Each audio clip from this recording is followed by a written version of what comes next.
Putin के प्रवक्ता की नाटो को चेतावनी है। नाटो ने सेना भेजी तो भयानक परिणाम होंगे, ये कहा जा रहा है। यूक्रेन में शांति सेना भेजी तो सीधी जंग होगी। शांति सेना यानी पीस कीपिंग फोर्स। अमेरिका ने कहा था कि वो पीस कीपिंग फोर्स भेज सकते हैं, यानी शांति बनाए रखने के लिए यूक्रेन में फोर्स भेज सकते हैं, लेकिन रूस ने कह दिया अगर ऐसा कोई भी कदम उठाया तो हम इसे सीधे सीधे युद्ध मानेंगे। अब सोचिए, अमेरिका के सैनिक या नाटो के सैनिक आकर यूक्रेन में वहां पर डेरा जमाते हैं। अब वो उसके लिए कारण कुछ भी दें, कारण वो ये देंगे कि हम यहां पर शांति फोर्स बनकर आ रहे हैं, पीस कीपिंग फोर्स। लेकिन रूस इसे किस तरह से देखेगा कि ये सैनिक वहां पहुंच रहे हैं हम पर हमला करने के लिए, और इसीलिए रूस ने सीधे कह दिया कि नहीं, हम इसे होने नहीं देंगे। अगर ऐसा होगा तो ये सीधी जंग होगी।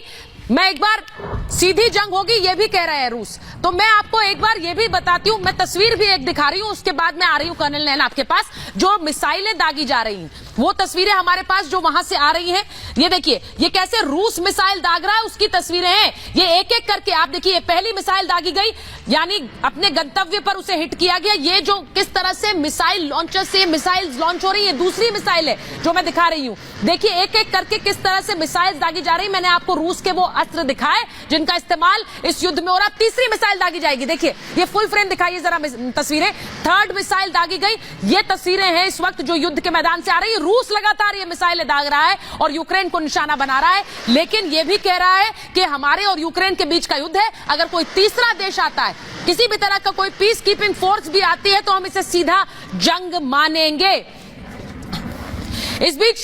इस बीच मैं आपको दिखाती हूं कि रूस ने अमेरिका को लेकर क्या कहा है, क्योंकि रूस लगातार अमेरिका के हस्तक्षेप से नाराज है, अमेरिका के इस पूरे रोल से नाराज है जो इस युद्ध में अदा कर रहा है।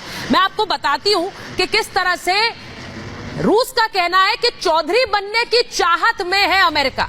रूस के जो विदेश मंत्री हैं उनका यह बड़ा बयान आया, लावरोव का बड़ा बयान आया। वो कहते हैं कि दुनिया का दादा बनना चाहता है, चौधरी बनना चाहता है अमेरिका। वो चाहता है कि वो जो कहे वो सब माने। अमेरिका एक ध्रुवीय विश्व बनाना चाहता है जिसका केंद्र वो खुद हो, यानी कि वो जो कहे वो जो करे वो सब माने। अपने फायदे के हिसाब से वो दुनिया चाहता है। यूएस चाहता है कि सभी उसका आदेश माने। चीन, भारत, ब्राजील जैसे जो देश हैं वो ये नहीं मानेंगे, वो ये बिल्कुल नहीं मानेंगे, क्योंकि अंकल सैम जो अमेरिका को कहा जाता रहा, यानी कि वो जो सब तय करेंगे और बाकी सब मानेंगे, अंकल सैम के आदेश पर सब यस सर कहे, ये अब नहीं होगा। एक समय जरूर होता था जब यूएस अंकल सैम था और उसकी बात हर देश मानता था, अब वो स्थिति नहीं है। और अपने फायदे के हिसाब से दुनिया चाह रहा है अमेरिका, लेकिन ऐसा होगा नहीं। हर देश अपने हित के हिसाब से निर्णय लेगा, ये भी रूस का कहना है और अमेरिका पर यह रूस का बड़ा बयान है।